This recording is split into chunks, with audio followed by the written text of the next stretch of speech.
여러분 가족의 교제 5강이죠.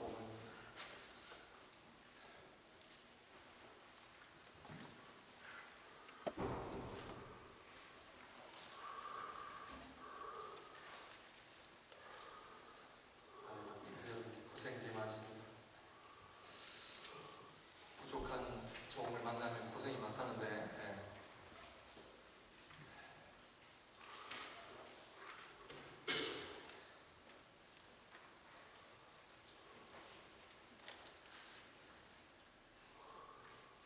신앙생활을 늘 내 마음대로 하면 한평생보다 말단사원이다. 하나님 나라의 말단사원이, 세상의 말단사원은 괜찮아요. 근데 말단사원은 뭐예요? 저 한국 회사를 저는 잘 모릅니다만 이번에 미생이라는 드라마를 보고 야, 한국 회사가 저렇게 어렵구나. 이민의 삶 못지않게 어렵구나. 그렇게 제가 배웠는데 말단사원이 주로 하는 일이 뭐예요? 복사기에 가서 복사해오고 커피 타오라고 하면 커피 타오고. 자, 여러분들 그거 하시다가 인생을 마감하시겠습니까? 절대로 안 됩니다. 절대로 안 돼요. 말단사원은 왜 일 안 시켜요? 모르니까. 모르는 사람에게 하나님이 일을 안 맡기십니다. 안 맡기세요. 우리가 하나님의 나라도 똑같습니다. 왜 하나님께서 우리에게 물질과 그 나의 영역을 왜 확장 안 시켜주시느냐? 감당 못하니까 그런 거예요.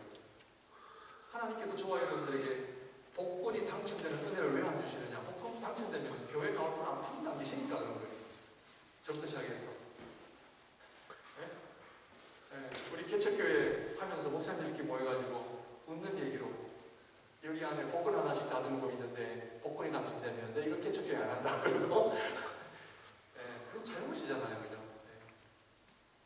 하나님께서 그런 이유로 물질과 그런 부분들을 하나님께서 꼭 쥐고 계시는 이유가 뭐냐면 이거 주면은 딸이 살까봐. 부모 마음은 똑같잖아요. 그 하나님의 복을 푸는 방법이 뭐예요? 그걸 아셔야 돼요. 여러분들 우리 자식이 똑똑하면 아빠 엄마의 손에서 돈이 나오게끔 하는 자녀들은 뭐가 달라요? 그 마음을 헤아리는 자녀들이에요. 목양교회가 우리 하나님 정말 모든 것을 가지고 계신 분이잖아요. 그런데 그 하나님의 마음을 헤아리고 하나님으로부터 뭐를 우리가 얻어야 돼요? 그 도장을 받아내야 되잖아요. 그럼 뭐 해야 돼요? 멋있는 프로젝트를 올려드려야 되잖아요. 하나님, 목양교회를 통해서 선교도 해야 되고 구조도 해야 되고. 제가 그 설교 시간에 말한 그 교회는 한국의 홀 사모님들을 4분 모셔다가 이번에 또 선교했습니다. 그것도 7년째 하고 계시고요. 그래가지고는 소녀가장을 지금 8년째 하고 있는데 첫 해 한 해 두 해는 그 중에 잘 사는 친구들끼리 왔더래요. 그러니까 한국에서 떼를 써가지고 보낸 거예요. 그래, 너 아버지 뭐하니? 그러니까 아버지의 의사가 어머니 학교 선생님이래요. 너 여기 왜 왔냐? 오라 그래서 왔는데요. 그래가지고 목사님 한국에는 얘기하니까 그것도 떼를 써가지고 하나를 집어넣은 거예요.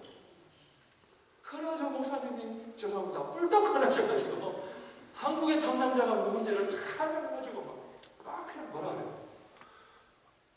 2번 당했대, 2번.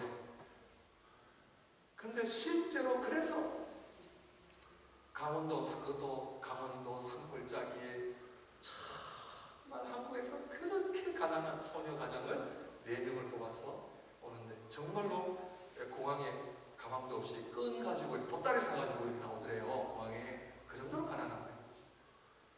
구제해야 될 것, 하나님 우리 교회가 감당해야 될 것들, 이거를 생각해보면 할 일이 얼마나 많습니까? 근데 우리 힘으로 해요? 아니, 하나님, 저는 절대적으로 목양교회가 저는 부흥시키려고 한 사람입니다. 저는 그렇게 이해하십시오. 왜? 우리 교회 이름 자랑내고 제 어떤 자랑이 아니라 하나님 부흥시켜주시면 이 목양교회를 통해서 해야 할 일이 너무 많아요. 그거를 생각해보면 얼마나 좋아요. 얼마나 신이 나요. 하나님 우리 목양교회를 통해서 하나님 나라가 이루어져 간다고 하는 것을 생각하면 얼마나 좋아요. 맨날 똑같은 밥 먹고 똑같은 일이고 맨날 좋은 데 가봐요. 그건 의미가 없어요. 한 번 하면은 그 다음에 피곤하잖아요. 하나님 나라를 위하여 우리가 어떻게 섬길 것인가. 여러분들 멀리 안 가도 밴쿠버만 하더라도 사실 할 일이 너무 많잖아요. 교회 목사님, 교회 성도님 때문에 상처받은 사람들 얼마나 많아요. 그런 사람들 데려다가 우리 상처 치유하고 밥 먹이게 하고 위로해드리고, 그래서 참 이 교회에서 상처받아서 이 신앙생활하는 분들 얼마나 많아요. 근데 그걸 우리가 하나님 앞에 기도하면서 우리 센터 모임이, 하나님 정말 이 센터 모임을 통해서 상처받은 사람들 하나님 한 사람 한 사람씩 모여들어서 위로받고 치유받고 복음의 역사 은혜받고 그런 일들 일어나게 해주세요. 뱅크가 너무나 많습니다. 그런 일 여러분들 해보지 않으실래요? 그럼 제일 처음에 뭐 해야 돼요? 기도해요. 절대로 내 힘으로 못해요. 내 자신도 내 마음에 안 들고 소리 막 천불이 나는데 그렇잖아요. 남의 그 연약함을 내가 끌어안는다고 하는 것은 얼마나 힘든 일인지 모릅니다. 그러나 하나님의 은혜로 참고 섬기고 그러는 가운데 한 영혼이 회복되어지고 그러는 가운데 한 분이 하나님 앞에 바른 신앙생활을 하게 된다. 그게 얼마나 큰 일입니까? 그래서 목양교회가 그런 일 좀 감당하고 싶어요. 그리고 중남미 우리 선교 이번에 단기 선교 가서 아시겠습니다만은 교회 개척할 곳이 너무, 작년에도 어느 분인가 교회 개척하라고 어느 분이 또 몇 천을 헌금하시고 하고 있잖아요. 교회 개척하는데 만불됩니다. 만불. 6개 나라를 가면 하나님 교회 개척이 얼마나 말이죠. 하나님 물질 주세요. 그 물질이 그럼 우리 성도님들 어떻게 해요? 여러분들 부자 되는 방법, 하나님 물질 주셔야 되고 그 물질을 통해 하나님 나라를 섬기겠습니다. 그러면 저와 여러분들의 가정이 잘 되지 않겠어요? 큰 꿈을 가지십시오. 저는 일을 벌리는 데는 저는 좀 소질이 있습니다. 제가 일을 벌릴 테니까 부지런히 여러분들 따라오시고,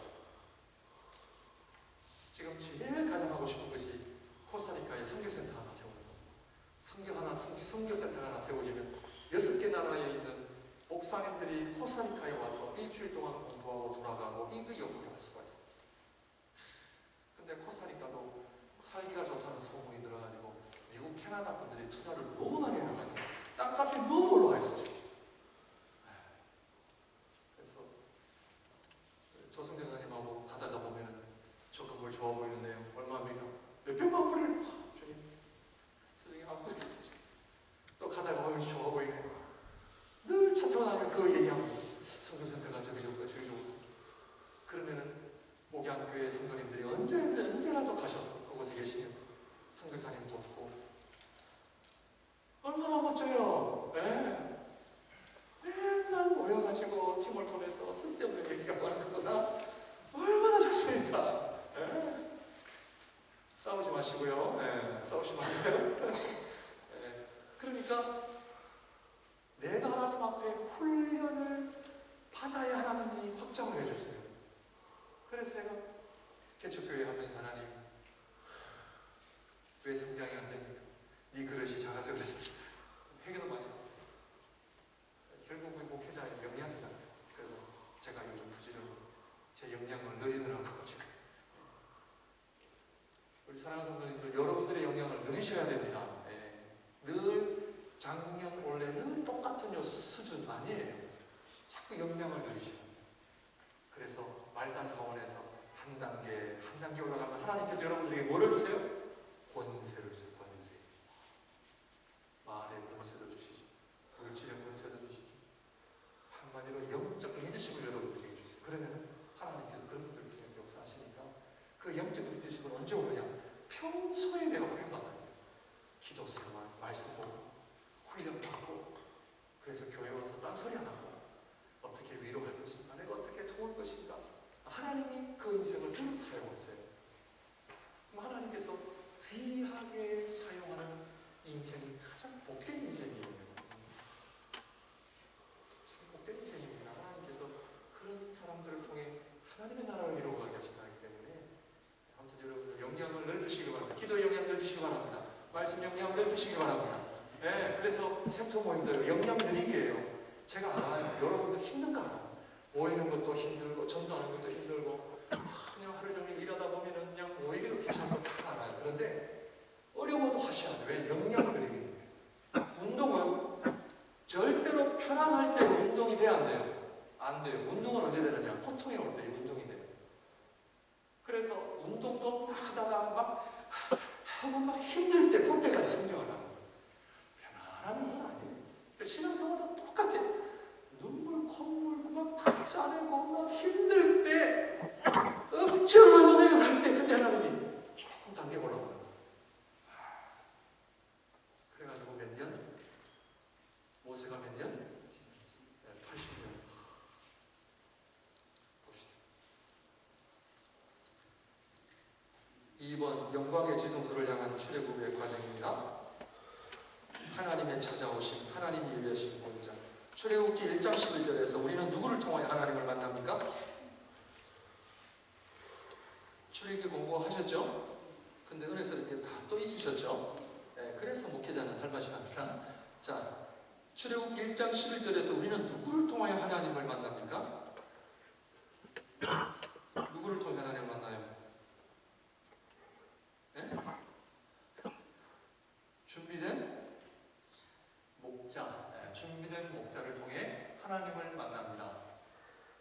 이 원리를 잘 아셔야 우리 목회자들의 사명은 성도들에게 하나님을 만나게 하는 그런 역할을 가지고 있어요.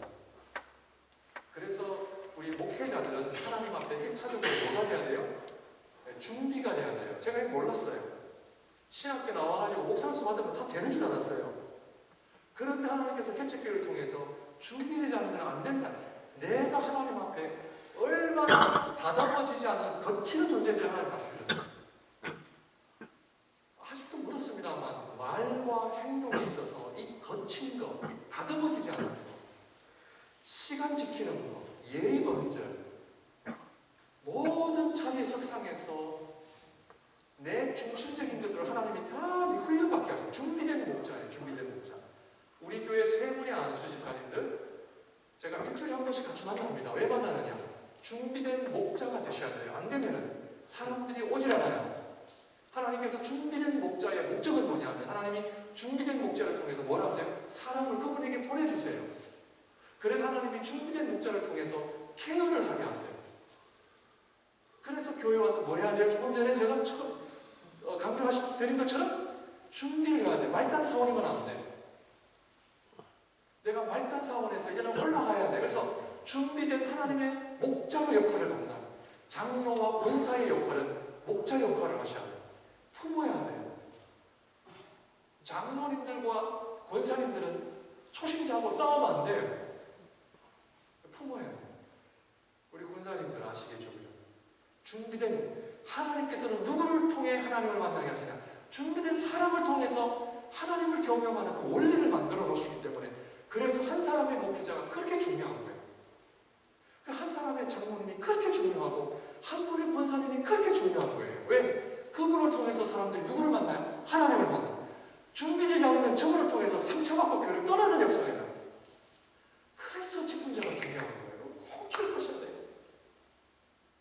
그래서 내가 하나님이 교회에서 여러분 자 제가 자격이 있느냐 그 얘기를 하시면 안 돼. 그건 시간 낭비예요. 자 이경원 목사가 자격이 있습니까 없습니까? 아무리 토론해봐 결론 안 나요. 그잖아요. 그 얘기를 할 필요가 없어요. 중요한 것은 주님의 몸된 교회가 목회자로 장로로 안수사님으로 권사로 세우셨으면 뭐 해야 돼요? 준비된 목자가 되기 뭐 해야 돼요? 헌신하신 건데 그거를 관심 가지고 하시는 거예요. 다른 거는 필요 없어요. 왜 자꾸 다른 거 가지고 어렵게 사람을 만드냐 말이에요. 왜? 하나님 앞에 다 우리가 자격이 있어요? 다 자격 없어요. 그러나 중요한 것은 어쨌든 교회가 세우면 주님이 주셨구나 하고는 뭐 해야 돼요? 열심히 내가 준비하고 하나님이 준비한 자들을 통해 뭘 해요? 그를 통해 하나님을 만나게 한 역사예요. 그래서 간절히 바라기는 오늘 이 자리에 앉아 계시는 모든 분들은 나는 권사가 아니니까 나는 얼마 아니냐 그게 아니라 이 자리에 앉아 계시는 모든 분들은 내가 하나님 앞에 준비된 목자의 삶을 살아야 된다라고는 비전을 정해놓고 달려가십니다. 그래서 나랑 준비된 목자는 뭐예요? 모세가 처음에 애국 사람을 어떻게 했어요? 쳐서 죽였죠. 대표적인 얘기가 뭐냐면 사람들과 싸워요. 이게 훈련이 안 되면요. 죄송합니다. 60, 70이 되셔서 사람들하고 싸워요. 교회에서. 왜 그런지 아세요? 훈련이 안 됐어요. 그래서 하나님이 모세를 멀었다 40년 기다렸어요. 40년 동안 미디안 광야에서 무슨 훈련 받았어요? 사람과 싸우자는 훈련을 받았어요. 그래서 그때부터 모세는 백성들이 돌을 들어 던지러 나올 때 모세가 뭐 했냐면 싸우지 않았어요. 여호와께 부르짖었다.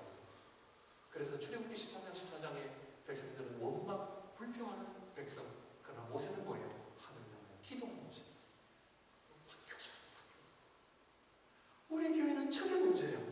저분은 저게 문제야. 목사님은 저게 문제야. 그 문제는 여러분의 문제. 그걸 내가 하나님 앞에 빨리 하셔. 그래서 하나님께서 첫 번째로 뭐 하세요? 사람들을 준비시키세요. 이 모가난 부분을 다 깎고 다듬게 하기 위해서 하나님이 준비시키신다는 걸 꼭 아셔요. 그래서 교회 생활도 그냥 왔다 갔다 하는 것이 아니라 하나님이 나를 준비된 목적으로 나를 세우시려고 하는 거야. 그 목적을 가지고 교회 가시는 거하고 그냥 교회를 왔다 갔다 하는 거하고 본질적으로 달라요. 그래서 하나님께서 모세를 누구에게 보내는 자로 만드세요? 모세를 결국 누구에게 보내세요? 바로에게 보내는 존재로 만들잖아요. 자, 여러분들 출애굽기 잘 아시죠? 바로에게 가서 이 말을 해라. 네, 하나님. 전했어요. 바로가 들어서 안 들었어요? 모세가 와가지고 내 말 안 듣던데요? 또 가서 얘기해라. 그런데 있잖아, 이번에도 안 들을 것이다. 그럼 제가 왜 가요?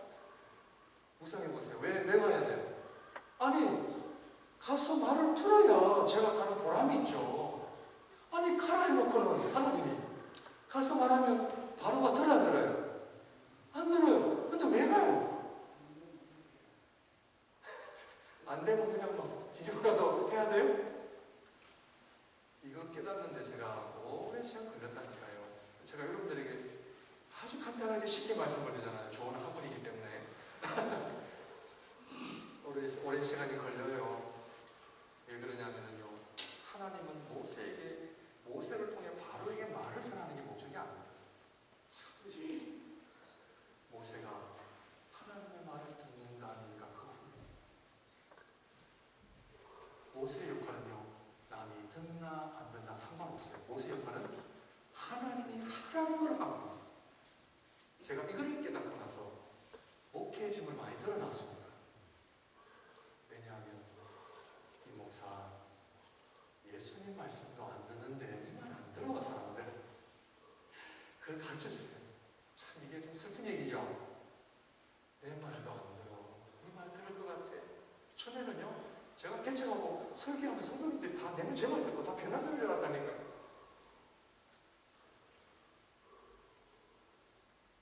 너는 내가 시키는 거야. 하나님의 사람은 절대적으로 현상 중심으로 움직이시면 안 돼요. 목사님 저한테 이 일을 시키셨는데 아이고 제가 목사님 말 듣고 제가 욕심 큰 먹었는데요? 네, 그거 하시라고 하시는 거예요. 왜 하나님이 말을 듣나 안 듣나 하나님 그걸 보시는 거예요.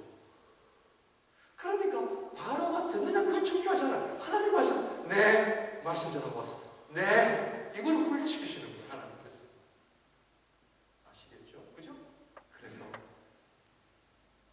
하나님의 관심은 내가 부자냐 가난한 자냐 유명하냐 무명하냐 그게 관심이 아니라 내 말에 네가 신실하게 순종하느냐 하지 않나 하나님 그거 보고 계시는 거예요. 그걸 제가 깨닫고 나니까 좀 담대해졌어요. 왜?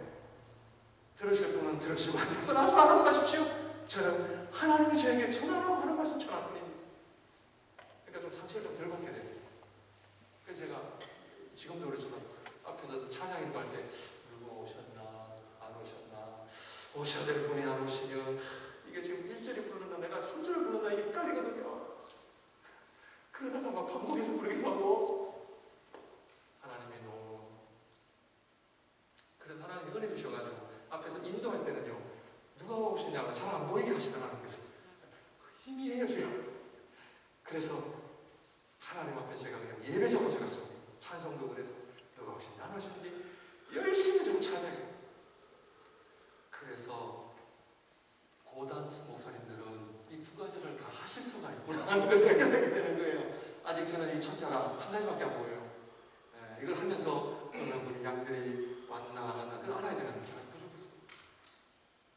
그러나 제가 오늘 말씀드리려고 하는 부분은 준비된 목자가 준비되지 않으면 그 공동체는 어려워집니다. 꼭 기억하셔야 돼요. 그래서 리더는 그렇게 중요합니다. 목회자의 가장 중요한 것은 뭐예요? 하나님의 말씀을 가르치는 겁니다. 제가 우리 안수선들하고 얘기했어요. 목회자가 하나님의 목회자를 세우신 이유는 말씀 전파입니다. 가르칩니다. 인격? 아닙니다. 인격은 그렇다고 해서 제가 딴짓하면 안 되죠. 그러나 목회자보다 훨씬 더 좋은 인격을 가진 분도 많아요. 그러나 목회자는 1차적으로는 하나님의 말씀을 가르칩니다. 그래서 우리가 훈련을 받은 거 잘 가르쳐야 돼요. 그래서 여러분들이 사례를 주시고 차도 한 대 주셔가지고 어쨌든 부지런히 제가 공부하고 연구하고 하나님의 말씀을 어떻게 하면 잘 전할 수 있을까? 길을 걸어가든 밥을 먹든 설교 생각하고 오늘도 돌아가면 오늘 설교를 다시 돌아보면서 내가 또 헛소리를 하잖아, 또 딴짓을 하잖아, 또 설득하고. 왜? 그 사명 때문에. 왜냐하면 일주일 동안에 한 번 주일 설교를 듣는다고 하는 것은요, 좀 매일 만나면 부담감이 들었는데 일주일에 한 번 만나서 일주일 양을 드려야 될 거니까 얼마나 힘들어요. 그래서 좋은 말도 한두 번이죠. 그러니까 하나님, 제가 먼저 하늘이 열리지 않으니까 힘든 거예요. 땅에서는 할 수가 없어요. 하늘이 열려야 돼요. 그래서 목회라고 하는 거지. 참 저도 많이 배웁니다. 많이 배워요. 그래서 인간의 힘으로 되지 않아요. 준비된 목자입니다. 우리 교회 안에, 목양교회 안에 준비된 목자가 몇 명이냐에 따라 이 교회의 영적인 사이즈가 결정이 되어집니다. 자, 목회자 저를 위해 함께 기도해 줄 수 있는 사람 몇 분이 계세요? 네, 기도해 주세요. 나중에 봅니다. 모세의 팔을 들었던 아론과 홀, 그 두 사람이 옆에서 지켜들고, 모세 옆에 출애굽기 보면 몇 명의 장로가 있었나요? 70명의 장로가 모세를 도와줬어요. 일 혼자 못합니다. 혼자 못해요. 옆에 장로님들이 필요하고. 그래서 세월을 세우는 겁니다. 자꾸 어떤 분들은 만타정에 또 그래. 많으면 얼마나 좋아요. 저를 도와줄 장로님들, 권사님들 기도를 도와주셔야 돼요. 저 혼자 못해요. 주일날 올 때마다 중보기도 우리 유 목사님 중심으로 기도해 주시는 소리들이 얼마나 힘이 나는데, 나를 위해서 기도해 주시고, 제가 혼자 잘나서 설교합니까? 아니에요. 일주일 내내 저를 위하여 기도해 주신 분, 그 모든 기도가 쌓이고 쌓여 하나님의 영광이 드러납니다. 제가 잘해서 잘하는 거 절대 아니에요. 준비된 목자가 그렇게 중요해요. 그래서 저희 교회는 적어도 저를 포함한 3분의 장로님들을 세우는 일에 우리 성도들 기도해 주셔야 돼요. 그래서 우리 장로님들, 기도하는 장로님들, 정말 교회를 영적으로 이끌어갈 수 있는 장로님들에서 기도해 주셔야 돼요.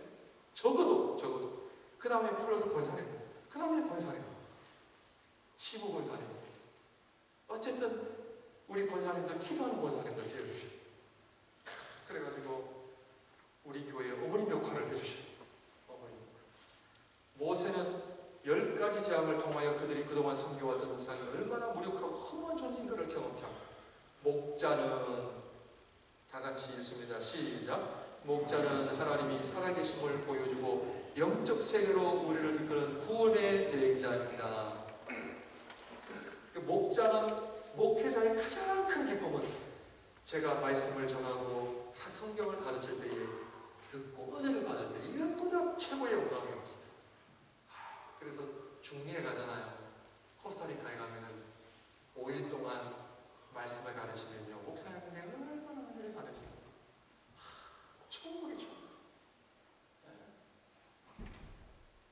그래서 목자는 하나님의 살아계심을 보여주고 영적 세계로 양들을 이끌어가는 책임을 가지고 있기 때문에 참 중요한 역할입니다. 그래서 기도해 주셔야 된다. 플러스 여러분들도 신약시대는 모세 선지자들뿐만이 아니라 신약시대는 많은 제사장이라서 여러분들도 그 역할을 하셔야 된다는 거예요. 저와 함께 그런 역할을 하셔야 돼요. 근데 이 자리를 비롯해서 말씀을 드리지만 제가 짧은 경험이지만 밴쿠버의 광림교회, 주님의 제자교회, 중앙교회, 그리고 개척을 하고 이제 목양교회 제가 사역을 하면서 제가 우리 세 분의 안수집사님들 저는 제가 장로님으로 세워야 되겠다 결정한 것은 세 분 다 참 생각이 바르시고 좋으세요. 밴쿠버 안에 안 그러신 분들 꽤 있으십니다. 교회 리더십 가운데. 그래서 그동안 제가 1년 동안 같이 신앙생활을 해오면서 세 분의 하나님 앞에 목자가 될 수 있는 이 자질. 그래서 제 역할은 뭐다? 이 세 분을 하나님이 기뻐하시는 목자로 세워드리는 게 또 제 역할이에요. 그래서 여러분들 우리 목양교회 안에 준비된 목자가 많이 세워지도록 기도해 주시길 바랍니다. 아멘. 첫 번째로 지난주에 출애굽기 12장에서 우리의 죄 심판의 문제를 해결하기 어떤 일을 행합니까? 피의 증거. 세 가지 증거를 가지고 있으라 그랬죠? 양을 잡고 양피를 발라야 된다. 출애굽기 12장 그 6월절의 의미죠. 자, 피의 증거. 출애굽기 1장 11절에서는 자, 뭐예요? 준비된 목자를 세우시고 백성들에게는 10가지 재앙을 통해서 뭐를 하셨어요? 무조건적인 하나님의 은혜. 무조건적인 하나님의 은혜. 신앙의 출발은 하나님께서 무조건적인 은혜를 주세요. 그것이 바로 어린아이가 태어나면 한 부모님의 무조건적인 사랑이 전달되어집니다. 오줌을 싸든 똥을 싸든 다 용서가 돼요. 그래 웃으면서 기저귀를 켜가지고 귀엽지 하다가 언제? 유치원에 들어갈 때부터 소변, 대변을 지 맘대로 하면 어떻게 돼요? 그때는 매를 맞아요. 훈련이 안 되죠. 신앙생활도 똑같습니다. 하나님께서는 첫 번째로 은혜를 주세요. 여러분들 기도할 때 응답이 잘 되어져요? 기도할 때 응답이 잘 되어지신 분들은 죄송합니다만 이 초신자예요. 초신자. 하나님은 그분들에게 응답을 잘 해주세요. 왜? 삐질까봐. 그래 내가 해주마. 오냐 해주마. 근데 하나님께서 이 성숙한 자들에게는 기도 응답을 잘 안 해주세요. 왜? 훈련입니다. 어쩔 때 오래 갑니다. 나를 믿나 하나님 계속 그 좋은 일 하시거든요. 출애굽기 1장에서 11장까지는 뭡니까? 하나님의 전적인 은혜. 그리고 동시에 준비된 모세를 하나님께서 세워나가신 두 가지를 하는데 출애굽기 12장부터는 뭡니까? 유치원과 초등학교에 딱 들어와서는 유치원까지는 그래도 선생님이 오냐 해봐줬는데 초등학교에 딱 들어가니까 뭐예요? 열중서 차려! 해가지고 놀러와! 해가지고 말하는 어떻게 맞아요. 훈련, 신앙생활도 똑같습니다. 그때부터 누구의 기준이냐면 하나님의 기준입니다. 왜 어린 양 피를 발라야 되죠? 내가 시키는 대로 해. 이거 배우게 하시는 거죠. 왜 우리 집에 강아지 피는 안 되죠? 왜 원숭이 피는 안 돼요? 하나님의 기준이에요. 너 6월절 어린 양의 피만이 가능하다. 나머지는 너 뭐예요? 하나님의 기준을 하나씩 배우기 시작하는 거죠.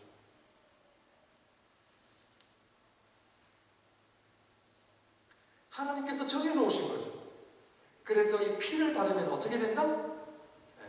살게 됩니다. 피를 안 바르면 어떻게 돼요? 죽습니다. 가장 기본적인 것은 예수님을 안 믿으면 어떻게 돼요? 심판이요. 예수님을 믿으면 영생입니다. 왜 그래요? 하나님이 정해놓으신 거기 때문에 그런 거예요. 하나님이 정해놓으신 것은 터치하지 말라는 이 훈련입니다. 그래서 교회는 많은 분들이 모여서 얼마나 생각과 의견이 다양하겠습니까? 여러분들. 우리 오늘 여기 성경 마치고 우리 저희 뭐로 갈까요? 어느 식당 갈까요? 시작됩니다. 이제. 월남국수 먹으러 가자, 짜장면을 먹으러 가자, 또 한 번은 또 주일 예배, 주일날 우리 돈 쓰면 안 됩니다. 그죠? 네. 이거 어떻게 해야 돼요? 각자 집을 공부합시다. 네, 뭐 그렇게 해야 되죠. 그러므로 교회 생활이라고 하는 것은 내가 예수님 믿고 끝난 것이 아니라 뭐예요? 하나님의 기준을 내가 배우는 거예요. 그래서 주일날도 나와야 되고 수요일날도 특별한 일이 없으면 나오셔. 나와서 왜요?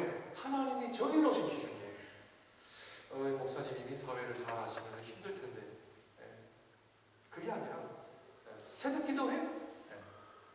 새벽 기도해도 제가 하나님 앞에 약속한 시간이에요. 여러분들이 나오시느냐 안 나오시느냐 그 다음이 문제고, 새벽 기도는 제가 하나님과 약속하는 시간이에요. 그래서 되셨으면 가요. 저는 왜? 하나님의 기준에 내가 훈련받는 거예요. 그것을 통해서 뭘 해요? 내 것을 하나씩 하나씩 내려놓는 훈련을 하는 거예요. 그렇구나. 그렇구나. 왜냐? 하나님께서 한평생 말단사원 되지 말라고 그러신 거죠. 내가 너에게 복을 주고 내가 너를 통해 복의 코론의 삶을 삼고 내가 너를 통해 하나님께서 하시는 일이 너무나 많기 때문에 그냥 준비 안 되고 니만 알고 사람 보는 사람마다 주먹질하고 보는 사람들마다 싸우고 그런 인생이 아니라 훈련받고 성숙함이 되어서 너를 통해 모든 이스라엘 백성들을 구원하는 영적 지도자를 세우고, 그래서 사람과 싸우는 인생이 아니라 온 지상의 모세보다 온유한 사람이 없다 할 정도로 그의 성품이 변화되고, 이제는 하나님이 그 백성을 멸하려고 할 때에 모세가 나타나 하나님이여 나의 이름을 생명책에 지우시더라도 이 백성을 멸하지 마소서 중보의 자리까지 오게 하시는 그 하나님의 은혜, 이 한 사람을 그렇게 세우십니다.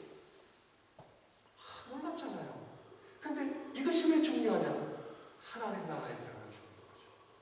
그래서 이 땅에서요 신앙훈련 받아야 됩니다. 내 멋대로 이 사람 부딪히고 저 사람 부딪히고 이거 불행한 인생이에요. 네. 맨날 달라고 안 주면 불평하고 이것이 아니라 내가 교회 와서 신앙생활 훈련받고 내가 열심히 해야 되는 거야. 참아야 되는 거야. 막 속에서 막 이게 올라와도 내가 참아야 되는 거야. 그러면서 하나님이 우리의 성품을 다듬어 가시는 거예요. 죄송합니다만 큰 교회에서는 이런 훈련 못 받습니다. 그래서 작은 교회 오셔서 훈련 받으시죠. 다 드러나잖아요. 저분 오늘 안 오셨네? 관심 받는다 생각하시고. 피해 증거는 뭐다? 피해를 통해서 우리에게 뭐를 주시고? 죄사함. 지난주 공부 반복입니다. 죄사함의 은총. 내가 주님의 보혈로 내가 죄사함을 받았다고 하는 이 피해 증거. 어린 양의 피를 바를 때에 내가 살아난다라고 하는 이 기쁨. 예수 그리스도를 믿을 때에 하나님이 나를 하나님의 자녀 삼아 주십니다. 하나님의 백성 삼아 주신 이 은혜. 그래서 첫 번째는 은혜의 은혜인데, 내가 잘나서가 아니라 하나님의 은혜, 하나님의 백성 되었다고 합니다.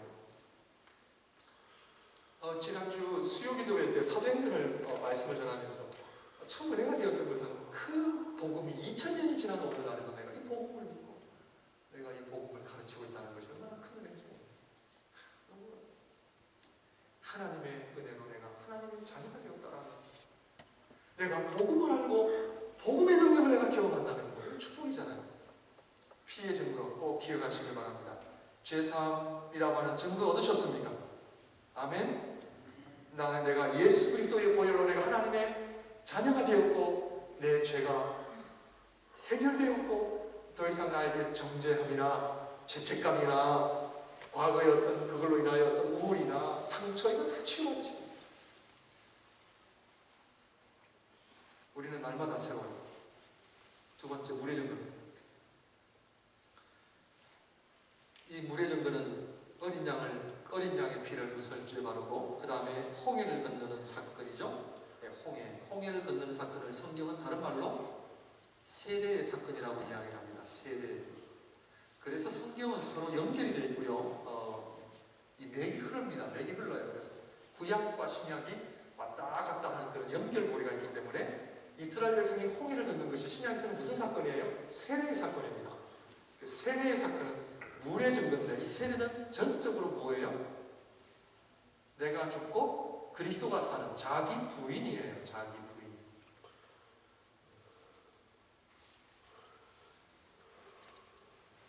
그리스도와 함께 죽고 그리스도와 함께 살아나는 것이기 때문에 이 두 번째 물의 증거는 하나님께서 홍해를 건너고 나서 출애굽기 15장 18장까지 광야를 지나가게 하시는 거죠.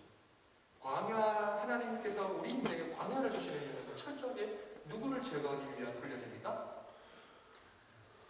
나 자신, 요걸 기억하셔야 돼요.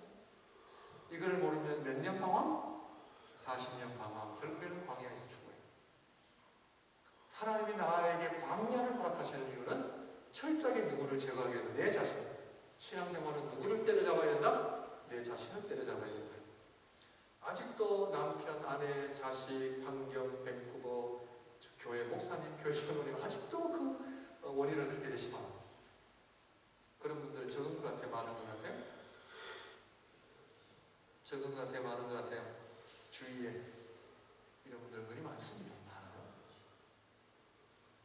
5가지 광야 한번 반복합니다. 제일 처음에 수르 광야. 왜냐하면 너무나 중요하기 때문에 수르 광야에서 물이 발견되었는데 그 물이 썩물이에요? 단물이에요?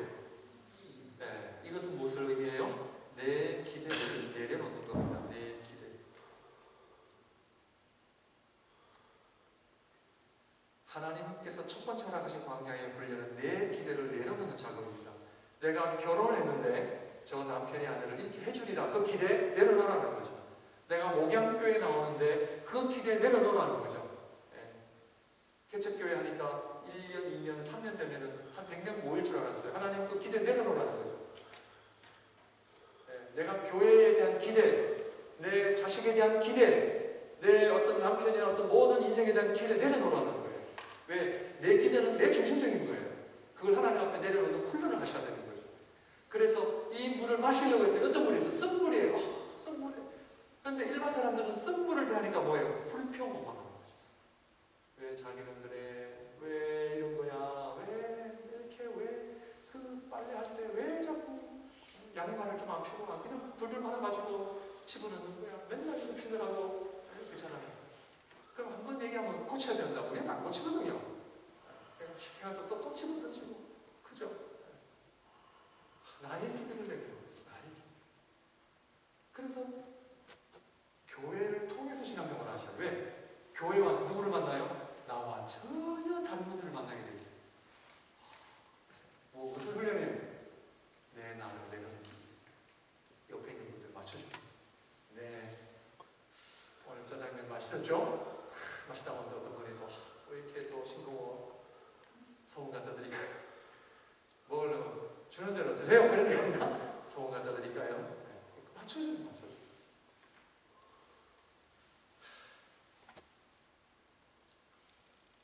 왜 빨리 안 나오는 거야? 왜 빨리 좀 답이 나와야 되는데 안 나오는 거야? 오늘 설교는 목사님 지금 20분이 돼야 되는데 오늘 40분 하시네. 그 벌떡 일어나가지고 뭐예요? 나의 기대를 내려놓는 훈련하죠. 두 번째 신광야 뭐예요? 먹는 문제, 경제적인 문제입니다. 누가 나를 먹여 살리느냐 하는 문제입니다. 특히 이민생활은 이게 좀 힘들어요. 경제 문제 참 힘들어요. 누가 나를 먹여 살리느냐, 직장이냐, 교회냐, 믿음이냐, 일이냐, 내가 돈을 어디까지 벌어야 되느냐. 특히 주일에도 일을 하시는 분들에게는 큰 시험입니다. 때려쳐 말어. 아니면 아니야. 그래도 먹고 살아야 돼. 교회 가면 밥 먹여줍니까? 목사님 제 뭐 책임주시렵니까? 누가 나를 먹여주시느냐는 거죠. 요거 훈련이 안 되시면은 늘 직장 중심, 물질 중심, 사람 중심이 됩니다. 상사가 맨날 요즘 그 갑질이라 그러죠. 갑질. 그게 끌려다녀요. 이거죠. 그래서 우리 식당에서도 우리 주일날 일하시는 분들 어려우시죠? 네, 저 교회 때문에 주일날에는 일 못합니다. 그래서 주인이 시킨 대로 해야지. 그럼 일이 잘 못 나옵니다. 이게 갈수록 어려워요. 갈수록. 떡 문제, 만남. 근데 하나님께서 광야 생활 40년 동안 굶었느냐? No. 세 번째, 리비딤입니다. 자, 신광야 잘 통과하시길 바랍니다. 먹는 문제, 여러분들 먹는 문제 때문에 어려운 분 계세요? 다 힘드시죠?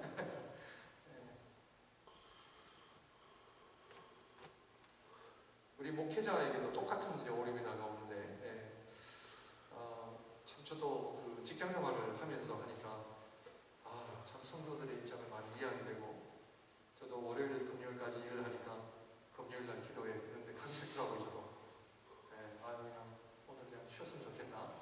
성도님들이 얼마나 어렵게 신앙생활 하는가. 참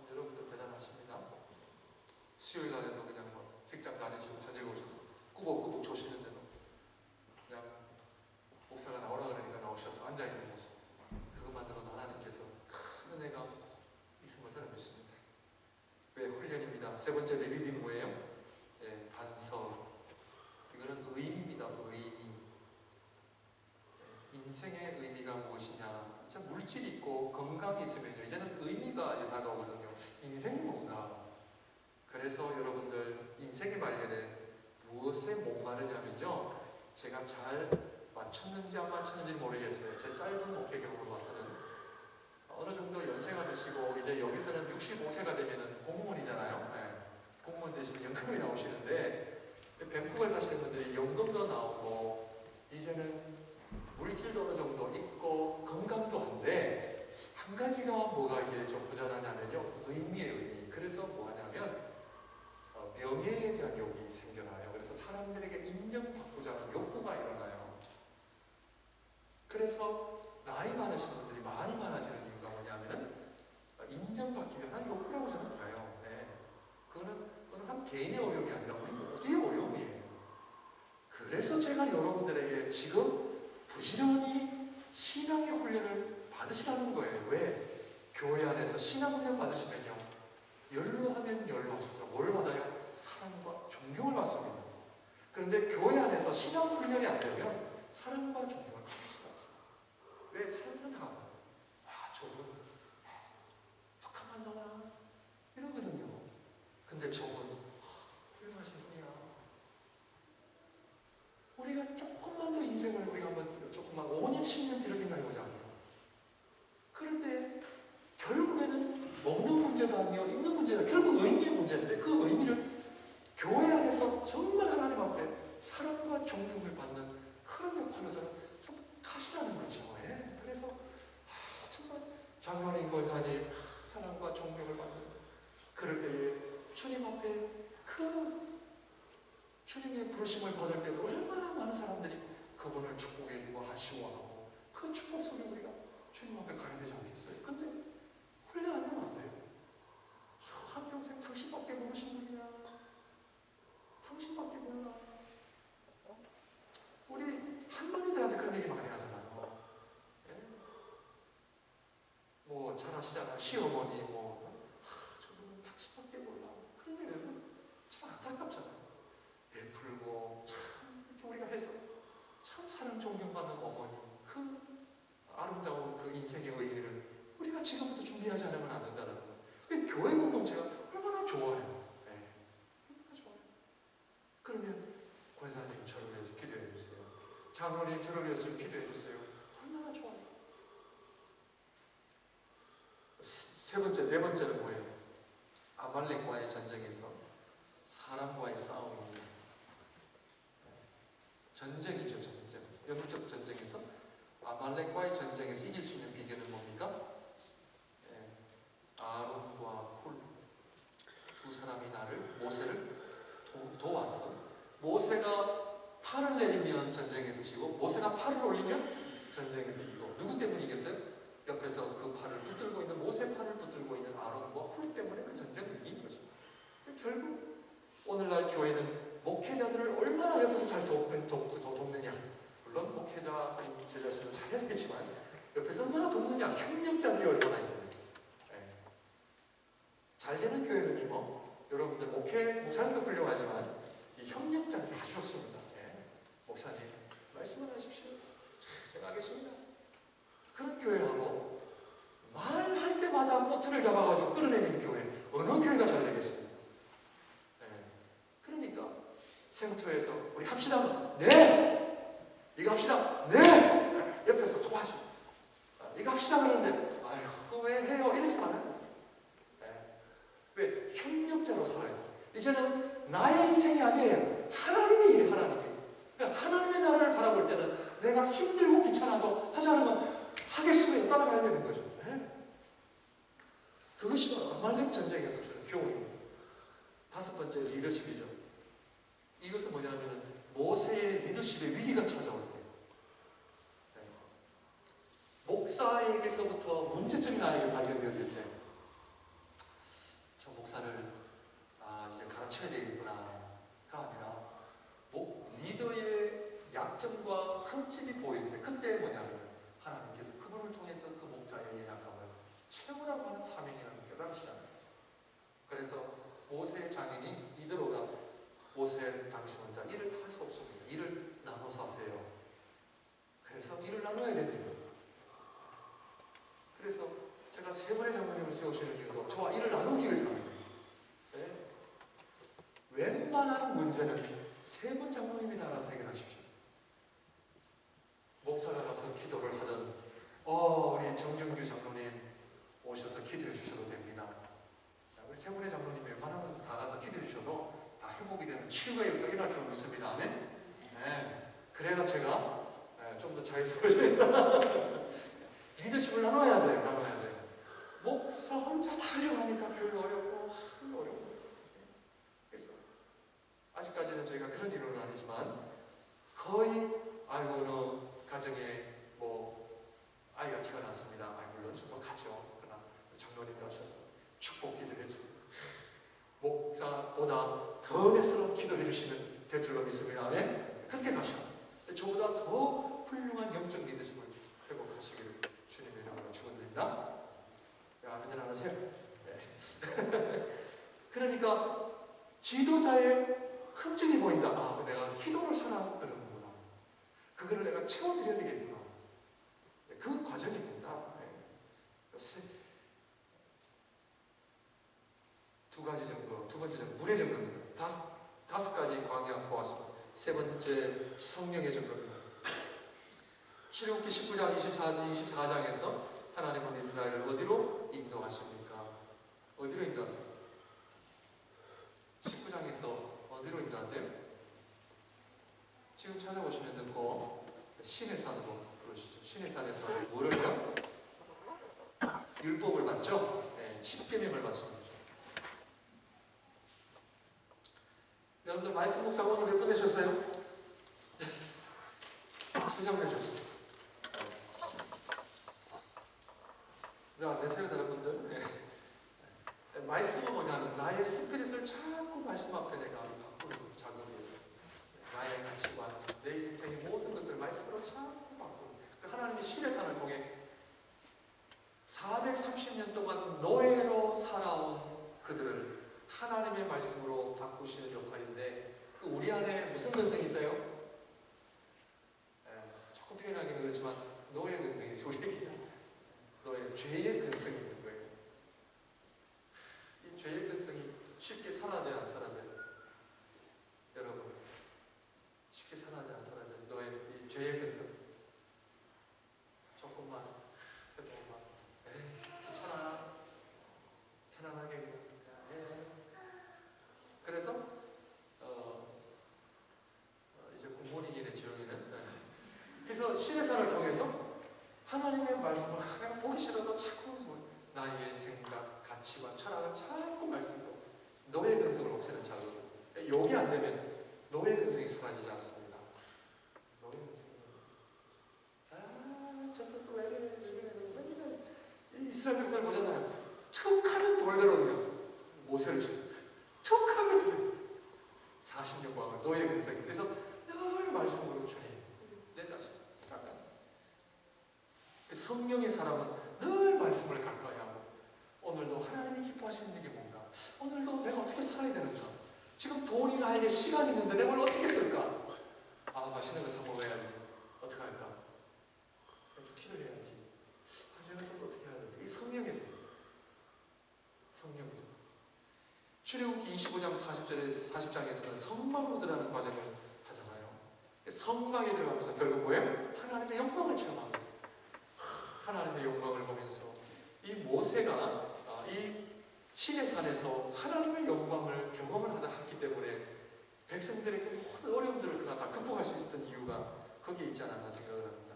7번 거룩한 임재를 배우고 나오는 모세의 모습이 어땠습니까? 어땠어요? 모세의 얼굴에 뭐가 났어요? 하나님의 영광이. 그래서 은혜를 많이 받으셔야 언어가 달라지고 얼굴 표정도 달라지고 행동이 달라지고. 제가 그렇게 돼야 될 텐데 기도해 주십시오. 은혜를 경험하자는 거죠. 은혜, 하나님의 영광이 없으면 뭐가 있어요? 하나님의 영광이 내 얼굴에 없으면 뭐가 있어요? 하나님의 영광이 없으면 뭐가 있어요? 뭐가 있다 그러면 습습니다. 그런 분들 어떤 분들이 눈 봐! 이러고 막 얼굴에 막 살기가 있네. 예. 그래서요, 이것도 우리가 하나님 앞에 하나님의 은혜를 통해서 하나씩 하나님 앞에 성형수술을 받아야 돼요. 하나님 앞에 성형수술. 의사한테 성형수술 받지 마시고 하나님 앞에 성형수술 받아서 은혜예요. 하나님의 영광이 빛의 광채가 나서 백성들이 어떻게 했어요? 보지를 못한 거예요. 그래서 말씀과 기도가 충만해지면 하나님께서 그런 자들을 통해 하나님 영광을 받습니다. 성령해집니다. 3번 예수 그리스도를 통하여 주신 왕권에 대한 약속입니다. 이 세 가지는 지난주에 배웠던 그 말씀에 대한 복습이기 때문에 오늘 우리 성경 구절 한번 봅니다. 앞에 보시면 로마서 5장 1절 2절 다 같이 읽습니다. 시작. 그러므로 우리가 믿음으로 의롭다심을 받았으니 우리 주 예수 그리스도로 말미암아 하나님과 뭐를 누리자? 화평을 누리자. 또한 그로 말미암아 우리가 믿음으로써 이 은혜에 들어감을 얻었으며 하나님의 영광을 바라고 즐거워하니라. 자, 하나님과 화평을 입은 사람은 어디로 가야 돼요? 어디로 가요? 영광, 하나님의 영광을 경험하는 자리까지 가야 돼요. 그래서 여러분들 예배가 오늘 목사님 설교가 좋았네 안 좋았네, 오늘 뭐 찬양이 좋았네 안 좋았네, 아직도 그런 저울을 대시면 안 되시고 하나님과 나와의 관계가 화평의 관계로 있는 분들은 하나님의 영광을 경험하는 자리까지 가셔야 되는데, 이 자리는 벌써 주일 예배가 기다려지고 내가 주일 예배 시작 전 30분에 가서 하나님 앞에 그 영광 속의 기도로 준비하고 하나님의 그 예배 가운데 순서마다 그것이 하나님의 영광을 경험하는 자리가 되죠. 이게 하나님의 영광입니다. 정말 놀랍습니다. 이거는 경험해 보신 분들은 압니다. 그 예배가 얼마나, 어떤 경우는 예배가 천국입니다. 천국. 이거는 정말 복된 자리입니다. 이거는 인간이 어떤 잘하고 못하고는 문제가 아니에요. 그 찬양, 어떨 때 있잖아요. 대부분 그렇습니다. 성가대 찬양이에요. 천사들의 찬양처럼. 목사님 어디 좀 헷갈려 하신 거 아니고 그런 게 아니에요. 지금. 그 하나님의 영광을 경험한 사람은 그 말씀, 그 얘기를 알죠. 화평을 누린 사람은 하나님의 영광까지 가요. 로마서 8장 39절 읽습니다. 시작. 높음이나 기쁨이나 다른 어떤 피조물이라도 우리를 우리 주 그리스도 예수 안에 있는 하나님의 사랑에서 끊을 수 없다라고 하는 보장을 우리에게 주시다. 3번 로마서 8장 35절에서 39절에서 약속은 무엇입니까? 자, 다 같이 읽습니다. 시작. 누가 우리를 그리스도의 사랑에서 끊으리요? 환난이나 권고나 박해나 기근이나 적신이나 위험이나 칼이라.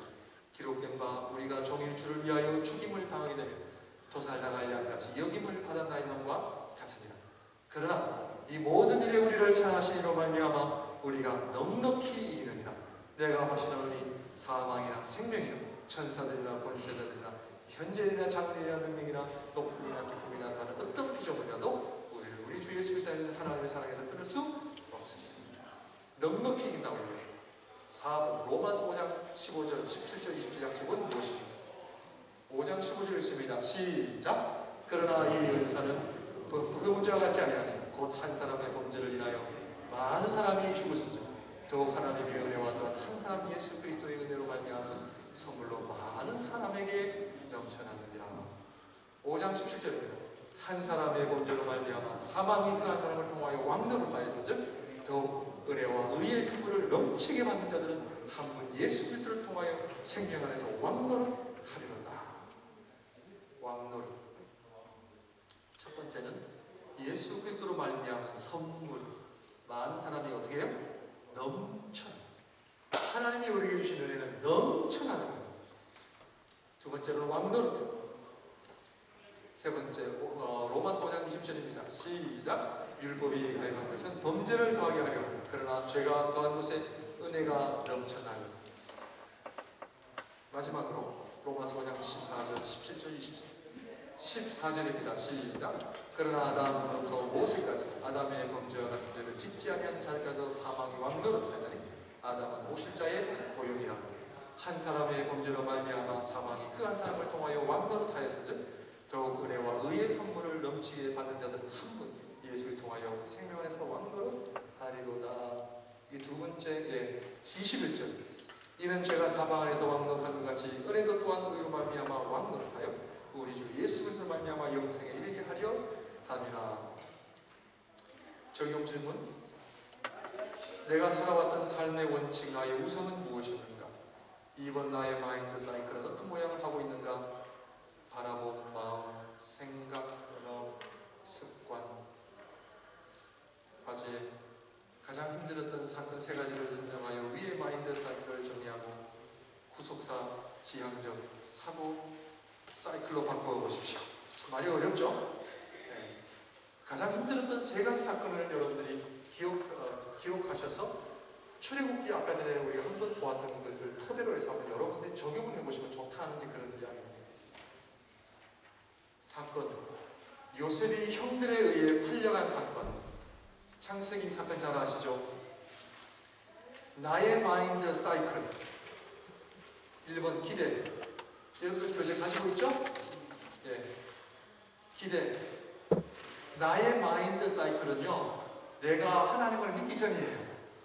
난 사랑받는 사람이야. 난 당신들과 달라. 나는 차별 대우를 받을 자격이 있어. 예. 느낌, 배신감, 좌절감, 분노, 생각, 두고 봐라. 언젠가 복수하고 말 거야. 나쁜 자식들, 니들이 잘 되는가 보자. 우리가 표현은 안 하지만 이런 마음들이 있어요, 없어요? 나를 그렇게 하는 사람, 두고 보자. 우리 두고 볼 사람들 많죠, 그죠? 언어, 불평, 분노, 불친절함, 악한 마음을 멋대로 행동하고 싶은 행동, 불신앙적인 행동, 불순종함. 그런데 이것이 구속사적인 지향의 사이클로 바뀌면, 자, 바라봄. 지금 요셉이 형들에 의해 팔려간 사건을 근거로 해서 하는 겁니다. 하나님이 주신 꿈, 해와 달과 별들의 꿈을 통한 약속과 기대, 느낌, 틀림없이 무슨 뜻이 있을 거야. 마음의 안정과 위로를 얻습니다. 생각, 무엇을 도우려고 여기로 인도하셨나? 어떤 상황에서든지 최선을 다하자. 언어, 감사, 찬양. 형님들이 하신 게 아니라 하나님이 구속사를 위해 나를 이곳에 보내셨습니다. 행동, 친절함, 섬김, 배려함, 용서.